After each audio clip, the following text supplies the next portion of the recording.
ketika tangan kita, kaki atau wajah atau anggota tubuh yang terluka, maka dia berwudu yang pertama yang dia, kalau lukanya parah ya, yang diperban ya, itu yang dia basuh pertama kali pakai air anggota tubuh yang enggak terluka. Misalnya di sini luka parah tangannya, maka yang tidak terluka diusap terlebih dahulu. Nah, yang ada perbannya cukup diusap atasnya aja, yang dibasahin. Nanti kalau dibasahin lukanya makin parah, cukup sebagai syarat diusap atas perbannya. Tapi yang tidak terluka disempurnakan basuhan wudunya, air wudu. Nah, kemudian ibu sekalian, setelah itu kalau ada bagian tubuh yang gak sempurna, maka untuk melengkapi hukum Islam dalam berwudu, setelah dia berwudu selesai dengan mengusap yang tidak terluka, yang terluka hanya syarat dibasuh atas perbannya, maka dia lanjutkan dengan tayamum. Kan tayamum cuma muka sama tangan. Nah, setelah tayamum, maka orang itu ya, andai kata dia sholat johor, ya. Nah, ternyata pengen sholat asar, dia belum batal wudunya, masih punya wudu. Dia pengen sholat asar. Nah, untuk sholat sunnah, kalau wudunya belum batal, ya, dari di ujung ada tayamum, maka silahkan dia mengerjakan sholat sunnah.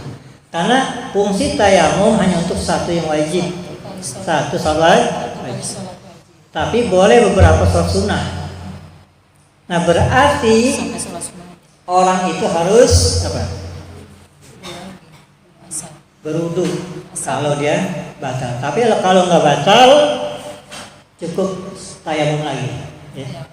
Tadi yang pertama kan dia wudu, sempurnakan dengan tayamum. Ternyata dia pengen sholat asar, kan wajib asar tuh. Maka dia wudunya nggak usah ngulang, yang dia ulang tayamumnya. Tapi kalau dia batal, semuanya diulang. Ya. Karena berwudu kalau belum batal, dia bisa melaksanakan ibadah wajib apa saja. Tapi kalau tayamum hanya satu kali sholat wajib. Nah, bagaimana kalau yang sakit selain tubuhnya parah, anggota tubuhnya dia tidak bisa bergerak, entah karena sudah sepuh atau karena faktor tertentu, yang kecelakaan dan sebagainya, maka di situ tugas anggota keluarganya yang ngambilin wudu. Kalau dia nggak bisa bergerak, tentunya yang muhrim. Kalau bapaknya, kan anak laki perempuan muhrim semua. Dan sebaliknya ibunya juga, karena anak dengan ibu itu muhrim. Nah, tapi kalau misalkan orang lain atau saudaranya, kalau dia laki-laki, maka laki-laki saudaranya yang usapin air wudunya. Kalau dia perempuan, yang perempuan. Ini kalau dalam keadaan sakit. Jadi kalau ibu sekalian ada tetangga saudara yang situasi seperti itu, karena dia dulunya masih sehat rajin ibadah, itu kita harus ingetin seperti itu. Biasanya orang pada sakit rajin ibadahnya, ya. Biasanya. Dan kalau disembuh dia lupa lagi. Kebanyakan begitu. Sama kayak kita ngaji, ya. Yang tua, yang muda sama, ya. Ngaji kadang sampai keluar-luar wajib, ya. Keluar-luar. Yang ramai di luar. Dalam hadis. Nah, nanti ibu sekalian, nah hukum ini terutama yang dipraktekkan di dalam ahli sunnah wal jamaah. Nah, oleh karena itu, kalau andai kata, ya,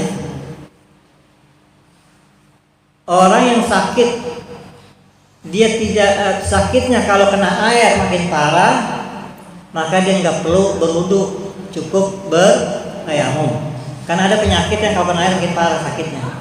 Ya, ada misalkan air dingin yang nggak boleh dingin, dan seterusnya, jangan meriang, maka cukup bertayamum. Nah tayamum itu hanya mengusap muka dan tangan. Nah, ya makin parah ya. Nah hal-hal sederhana ini justru pangkal daripada kesempurnaan ibadah kita. Kayak ibu sekarang nih berangkat dari rumah udah punya wudhu, ya. Lalu pulang belum batal wudhunya, maka sholat zuhur gak usah wudhu lagi. Tapi kalau ibu ragu di tengah jalan ketemu orang salaman, nah ibu wudhu lagi. Tapi saya nggak belum batal, tapi perasaan kayak udah kentut. Nah itu ibu cari yang yakinnya udah batal, udah ibu wudhu. Tapi kalau 50-50 antara yakin sama ragu, ibu ambil yang wudhu lagi. Jangan milih yang ragu-ragu, ya. Tapi kalau ibu yakinnya belum batal, gak usah wudhu. Tapi kalau yakin antara ragu dan yakin sama seimbang, ibu ngulang wudhu.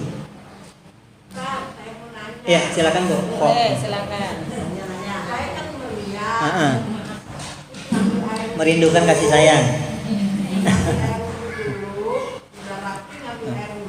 Terus?